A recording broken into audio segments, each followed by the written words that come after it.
No one is born a writer. You must become a writer. In fact, you never cease becoming because you never stop learning how to write.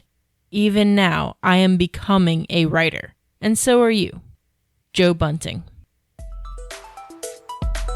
You're listening to Writing Roots, brought to you by Aspen House Publishing. Welcome to Writing Roots. I'm Lee Hull. And I'm Lee Esses. Today we are delving into yet another myth, and this is the myth of the true writer. This one is one I think people impose on themselves a lot. Well, I'm not a true writer because I'm not blank. I don't see as much of a you're not a true writer. It's a, oh, hi everybody, you're all published authors. I want to be a writer. Having these titles and not having these titles is a weird kind of social structure in the forums, but it's one that we want to debunk because writers write. That's really the only requirement to be a true writer, is to write. So just for fun, I just hit a Google search for a true writer quote, and it says, "A true writer has nothing to say. What counts is the way they say it. For a true writer, each book should be a new beginning where he tries again for something that is beyond attainment. Every true writer is like a bird. He repeats the same song, the same thing all his life." I mean, it's fancy words, but that's all it is.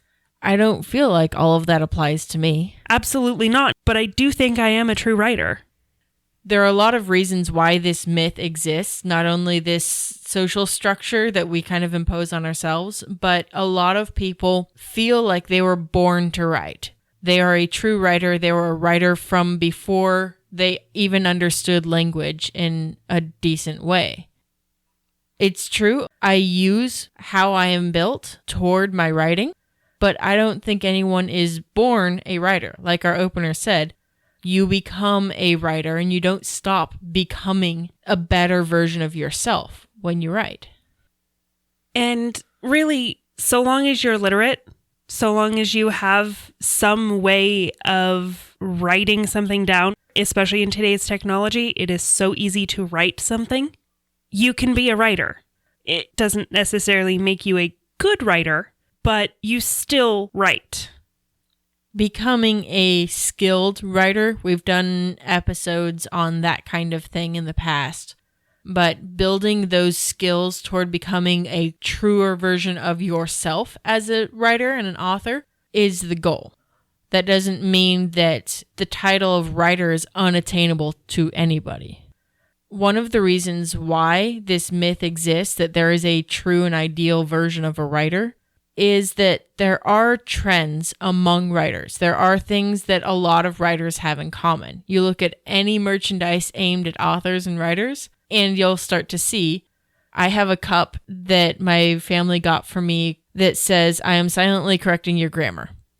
They got it from a website for writers. Being a bit of a grammar Nazi tends to be common among writers. And there's a lot of other kinds of trends that if you fill that makes you feel like a true writer. And that could just be that you have a knack for language. And this is something that I feel like applies to me because from a kid, my parents were very impressed of how I would pick up big words for a 5-year-old and use them correctly in a sentence outside of how I'd heard it. Especially you, our target audience, might feel that having an imagination is somewhat essential for being a writer. Especially if you're writing fiction.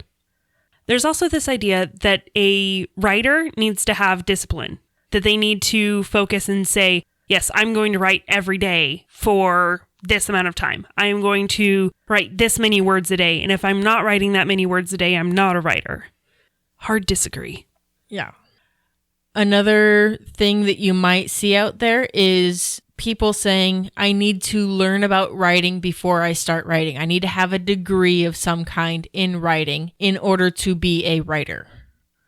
I do not have a degree in writing. The closest I got was theater, which helps me in my storytelling, but even that was a technical, behind-the-scenes, hitting buttons degree. It was not remotely relevant to the writing portion of the process. Same, actually. I have a degree in communications in video production, though most of my focus was on journalistic writing. But my technical degree is video production, which I think is just so funny. I mean, I did do a lot of video production, but only because it was broadcast journalism. And another trend that we see a lot is that authors need to be sympathetic or empathetic so that they can portray characters in that kind of realistic light. Yes and no. I surely hope not. I'm not terribly sympathetic, empathetic, just as a human being in general. The ability to connect person to person is not necessarily required in order to create a story that is compelling and heart-wrenching. Absolutely. And if you think about it, a lot of writers, a lot of authors aren't exactly the most sociable people in the world. So this one is a little weird of a trend to think you must have. Maybe if you're like a romance author, you need to really have that connection with emotions. But if you're writing something like action, who cares? A decent sense of anatomy is probably helpful. More so than being sympathetic. So this list, we bring it up because there are a lot of false impressions of what you might hear you need to be before you can be a writer. We're here to tell you that you be you and you put words on paper or on computer screen. That makes you a writer. We've mentioned in the past the difference between a writer and an author. And yeah, I feel like being an author is a little bit more specific. That implies publication, but you don't need anything special to be a writer because writing is about communication. And if you're communicating, especially on the page or on the computer, you are a writer. I do want to point out that becoming a better writer, becoming a better version of yourself, does take time. The myth that you are born a writer implies that you started at the end, which is just not true. You might have these knacks for telling a story and the desire, the urge to continue telling your story, but you aren't born that way. Developing these skills, discipline, exercising your imagination is incredibly important. It's like me as a kid. Yeah, I picked up words really well, but I still had to study language in school. I still had to study how to spell, how to put sentences together, how to use these big words that, yeah, I instinctually may have known, but needed to refine it. Now, we've talked a lot about what a writer is. The title of author is a little bit different. You can be a writer without being an author. And technically, you can be an author without being a writer. If you had your book ghostwritten, technically you're the author, they're the writer.